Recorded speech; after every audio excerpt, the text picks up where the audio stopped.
Hello police, இத்தனை நாளா நீங்கள் எல்லோரும் என்னை தேடி ரொம்ப டயர்டாயிருப்பீங்க. என்ன இதெல்லாம் நான் ஏன் பண்ணேன்னு தெரிஞ்சுக்கணும், அவ்வளோதானே?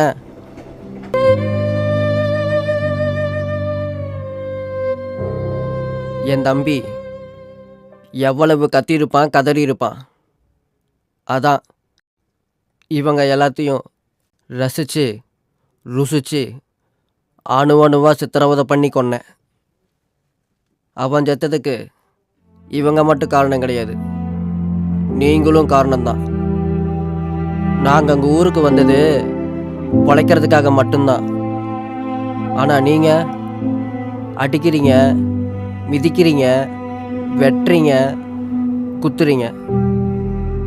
நாங்களும் மனுஷங்க தான்.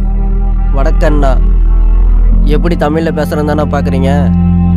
அதுக்கும் நீங்கள் தான் காரணம். உங்களை ஒன்று கேட்டுக்கிறேன், எங்களை நேசிக்கலினாலும் பரவாயில்ல, ஆனால் காலில் போட்டு மிதிக்காமல் இருந்தாலே போதும்.